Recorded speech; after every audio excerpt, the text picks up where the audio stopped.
were so many conveniences happening in this episode. I love how Boyd's Parkinson's just happened to pop out of nowhere, even though we haven't seen it all season.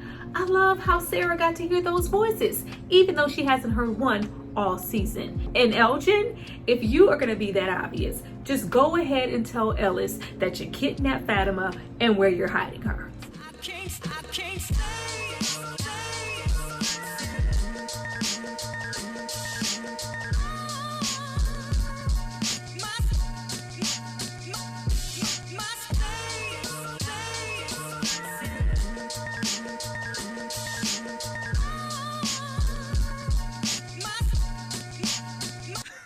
Hi you guys, welcome back to my channel. It's Tyra here with another struggle review, here to discuss from season 3 episode 9. Now before we get into where we could maybe possibly end off with this season, remember to drop down, like this video, subscribe to my channel, join the membership, do whatever you feel like you need to do, along with joining me Tuesday night with another group of fine panelists as we dive even deeper into this episode.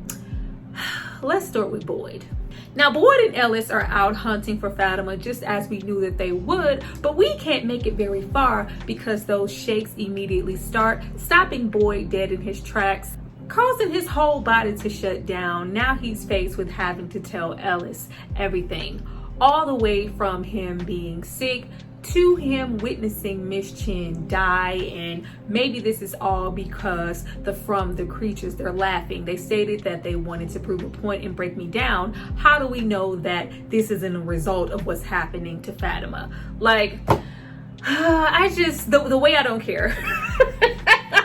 The way I don't care, the way I pretty much forgot all about Boyd, the Parkinson's, the shakes, the worms.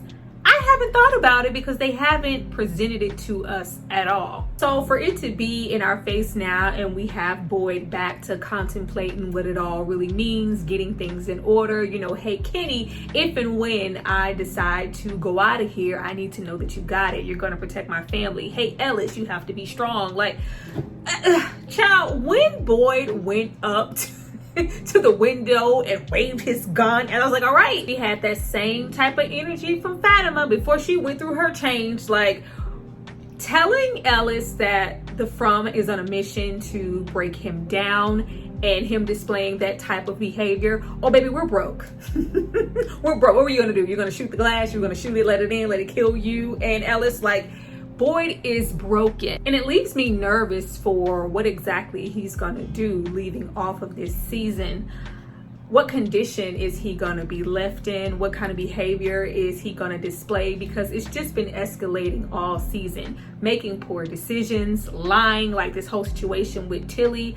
I don't think this is gonna end well. Then we have Fatima over here. Fatima's stomach is growing overnight. How far along is she? And if we are growing this quickly, that means that getting into the next episode, we are definitely having a From baby. The entire episode just consists of Fatima trying to maneuver and get her ass out of there, and mostly get the hell away from Elgin, who feels like he is doing the right thing. This passive Pooh Bear, Sugar Bear, docile Negro, like, I don't know, I don't like it.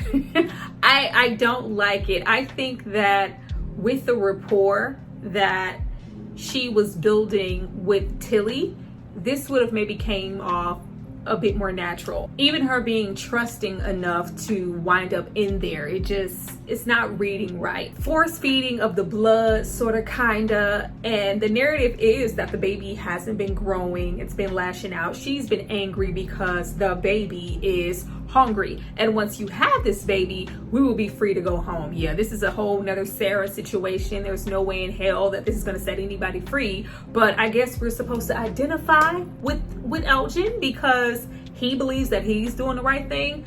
We ain't have none of that for Sarah, and we damn sure don't have any of that for him. Some of these characters need to just die, okay? Some of these characters need to just die. We started with Tilly. Let's continue and roll it on over into Elgin. I really could give, I I really don't care. I don't feel sorry. You know, we are younger, we are naive, but I mean, come on. Where else exactly could we possibly go with him beyond him dying? With Fatima, I think it's the life hanging in the balance situation. Will she survive? Will she make it out of this bunker and see Alice again? We don't know at this point. Every single time she tried to escape, she was stopped. I love how passive, like, oh no, I bought you a gown. Fatima, just drink a little, the blood across, like, boy, if you don't get off of me. And we do have a moment of her kind of prying and finding this, what looks to be an underground bunker type situation. But we have the kimono lady showing up just as quickly as she finds it to deter her away from it, and also cover her mouth when she is trying to scream out for help. And we have, you know, a Tabitha or Victor outside. We don't know what's happening beyond. She is definitely having that creature baby next episode. Now, leaving a delusional big sleepy, let's get into Victor. Let's go on and get Victor out of the way.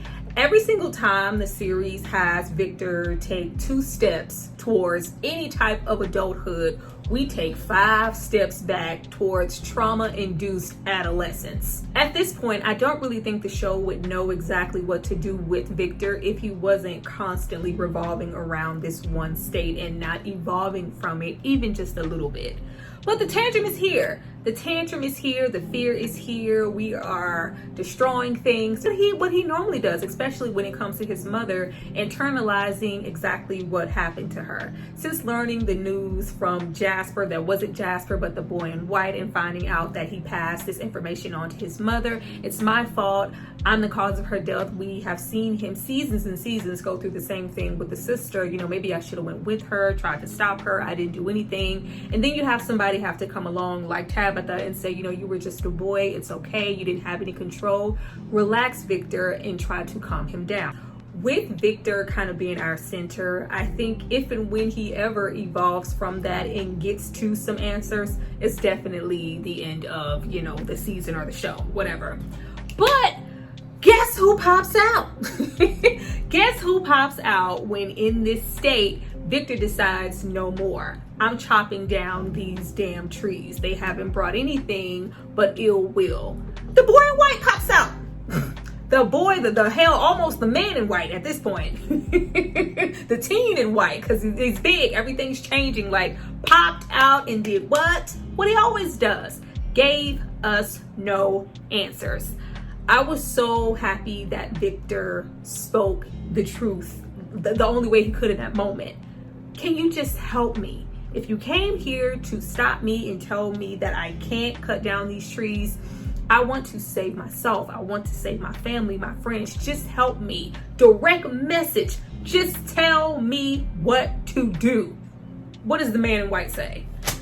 I tried. It's best for you to learn. I was like, what? What are you talking about? What are you talking about? It's just like, you know, I tried with Christopher, and it's really best that you guys learn on your own. But I can tell you, don't chop down that tree or any other, like, you know, we may work hard, but Fromville works even harder to not give us any answers. Like, we have one more episode left, and we literally have the boy, the man in white, pop out. Haven't seen him all season, and say, I can't help you. Figure it out for yourself. He wasn't talking to Victor. He was talking to us. I can't help you. Figure it out for yourself. Now let's get into some of these Matthews. Not so much Tabitha, because Tabitha got her own thing going on. But let's start with Jim. Jim and Tabitha rolling up per usual on their kids in the aftermath of something occurring, trying to investigate. What's wrong, babe? Well, what happened? Yeah, where were you? Jim's energy this episode, that same trash energy he had towards Jay last episode about Tabitha, and don't be planting little seeds in her head like as if she was a child who can't think of her own damn thoughts. We take that same energy over there to Randall. I want to know, what were you doing? Where were you? Where were you? The way that he flew past Julie last episode before she could barely step foot in the door to go do what he... Where were you? Yes, I was. And to be honest with you, I don't freaking have time. Every time we see Randall, he is suffering. Them cicadas are hell. They are hell. I have my own things that I am dealing with. But yes, I did take time with your daughter to maybe teach her how to drive. Allow her to have some type of moment to vent, distraction from everything going on. If I were you, I would cherish, sit in and create these moments, because I don't think we're ever getting the hell out of here alive. Yeah, well, I don't accept that. Like, tragically, this episode, I believe that this is the most time that we have seen both Jim and Tabitha spend with their kids out searching for Fatima, which is absolutely sad.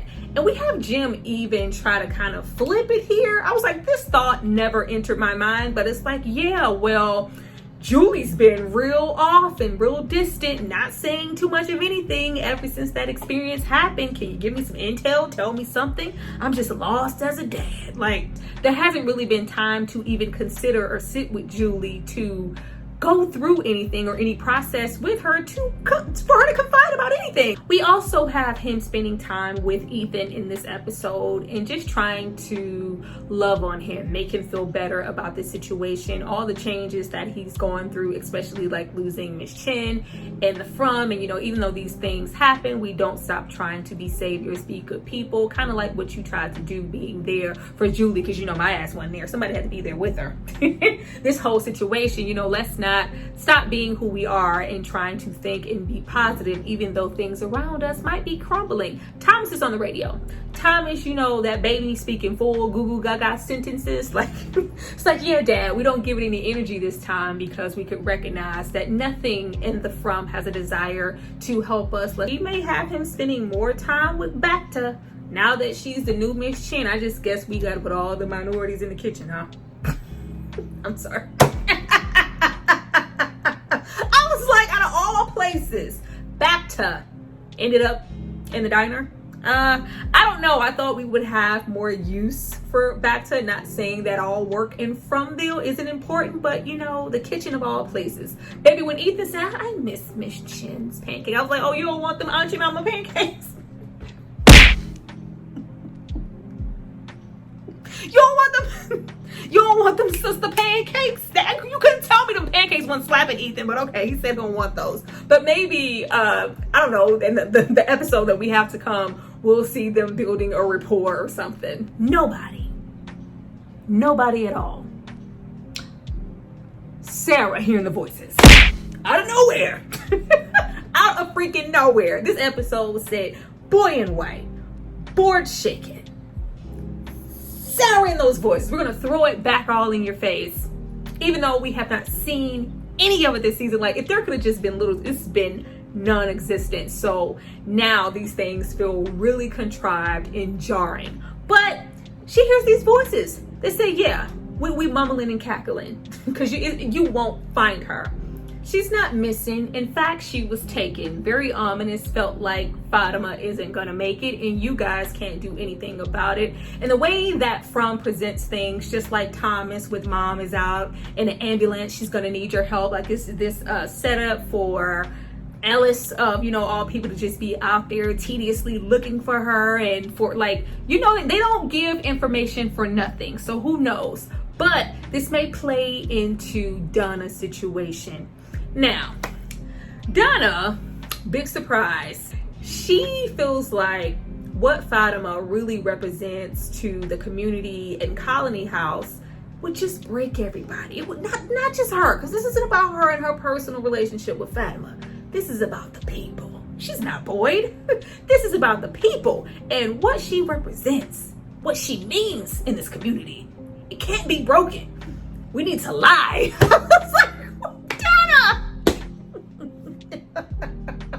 Donna decides not to tell the people anything about Tilly, but in fact to rally the folks together to go out and start a search party to find Fatima. We even have Boyd come around and give a good old speech. Give a good old, they cannot break us, mother. Yeah. I was like, how are we in here? how did we get here with what could still end up being a great divide? The divide is going to happen. It's just a question of who is going to be on what side. And from Donna making that decision last episode of if you don't tell them I will, I thought that no, we snatched that right back just right now. Where do we go from here? Because eventually the townsfolk and your Acostas of the world are going to find out what happened and who lied and what for. And where does that leave everybody in their trust? And, well, Donna, you didn't tell us. And, but boy, didn't it's going to happen. What does this mean for key players, Kenny and Acosta? Kenny, who has been very quiet, very distant this season. Even when we are partnering up for the search, he has to. Boyd is like, hey, Kenny, you want to come with me? And he's like, I mean, I guess. When Boyd presents the idea of, hey, I know I haven't checked in or checked on you in a while, but yeah, these things are happening. I need to know that you'll have my back, my family, the town you're going to take over. We don't need some hothead like Acosta taking that position. He pretty much said no.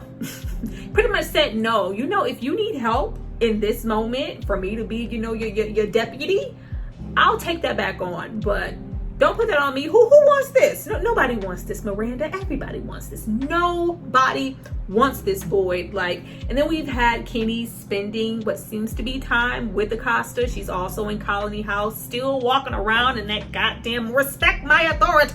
She is never going to take that uniform off and wash it. I'm convinced she still smells like ambulance, because when did we take it off? When did we shower? When are we going to change? She's still, even how she ran up on Victor, where are you going with the axe, man? Tell me where you, she is always and forever in cop mode. Even that moment of her talking to Donna, she's always demanding answers. Donna's like, I can't tell you anything that I can tell you right now. Fatima means something. Let's go search for her. I need you to tell me this. Well, why this? Well, why are we trusting Sarah? Why constantly feeling like someone owes her an explanation when we can only give you so much? So what is it going to mean when that one figures out that everything has been one big lie cultivated to save Fatima, who actually killed Tilly? And that's to say, if there's a Fatima to save it all, it's going to get messy. But the way that Kenny is behaving, I don't know. Kenny is ripe for a villain origin story. It's there. The scarification, the scar of it all, it's on Kenny, because he's lost so much and he doesn't really have anything to lose. He has nothing left to go home to from, how he's feeling. I think it's going to get messy. Let me throw in Jade before I forget about him. Jade, per usual, is on his very own agenda and plan. Henry rolling up like, hey, what you doing up there? After he damn near falls off of this ladder, trying to create his own bottle tree. Who do we see? It'll be a cold day before I ever give a damn about seeing Slappy Jasper again. Slappy and Christopher are sitting on the roof, do a little, hi to Jade, and he almost falls off. Take me somewhere. Give some vital information, because you can't tell me moving forward, period, after this season, that Jade isn't Christopher. So unless you're going to do something or say something that can help me, you're just as useless as the damn boy in white. But Henry pops out, was like, hey, there was a town, a meeting, a bell, and Fatima's missing. It's like, oh, yeah, whatever. Jade don't give a damn, until he mentions Victor. We always know that Jade feels like Victor has the keys to the kingdom in the city, and he is sitting on information. He hounded him so much last season, but it's not that. He becomes a lending ear, and he didn't think he would, but it's just what do you think that I should do? What's your advice? Stop equating Victor to be something that he isn't. This place cultivated everything that you see in Victor. He's a Tarzan. He's never going to be more than what this is. So it's better that you adjust and build around who he is now than have these weird expectations of what never shoulda, coulda, would have been for Victor. Just be his dad. It's as simple as that. I'm going back to what search part? I ain't joining nothing. I feel like Jade is going to lose it. I know a lot of people may feel like Jade is the eighth wonder. He's gonna, figure everything out. If Jade is Christopher, where is Christopher? What did Christopher assist in? What did he figure out? Nothing, because we're still here in this predicament. I feel like Jade is into Big Sleepy, looking as nervous and suspicious as possible. Like, do you want Ellis to punch you in the face? He decides, I was like, it wasn't no Polaroid to tell you that this was a bad idea if you're trying to be on your espionage, inconspicuous. He's feeling guilty clearly about kidnapping Fatima. Let me get close to Ellis and in so many words say, she's probably safe. This is probably a tee-hee. This is maybe a good idea. Maybe she's doing something that's gonna send us home. Like, you never know. Winking the gun. Like, get the hell away.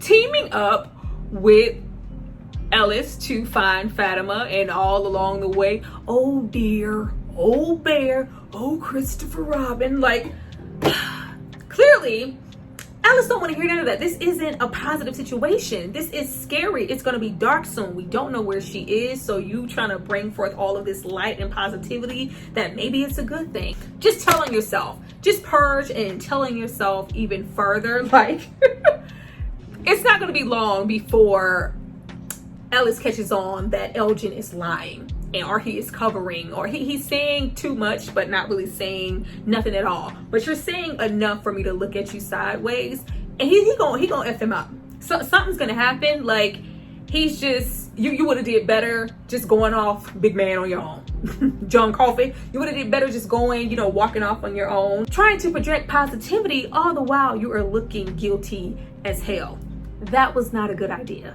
And this leaves us off with Tabitha. Tabitha is having a moment with Julie. Julie does confide, which, pretty much what we already know. That wasn't a dream or a vision. When I went into those ruins, heard Victor, saw, Martin chained up, be glad when that thing comes into, like, at this point, Martin is the big bad. Martin is the big bad in disguise. And he's, I don't know, the whole rope down to Boyd. I think this was a real thing, and it makes me nervous for what that could mean. But it wasn't a vision. I traveled somewhere. We got it, Julie. But she's afraid, and she does confide in Tabitha about it. Before we could even finish our damn hug, here comes those kids. Like, come this way. The whole episode, Tabitha has just kind of been jarred. Like, something's on me. I'm feeling something is different. All the way to the end of the episode, of course, when she's being Mama Tabitha to Victor, because that's always going to be there and present, because she is a reincarnation of Victor's mom. I don't care. Not only with her trying to console Victor, but in that moment, I was like, why the hell is Victor standing down here like this is the Blair Witch Project in his goddamn corner? Victor, can you be more ominous? Turn around. But, he's still internalizing things.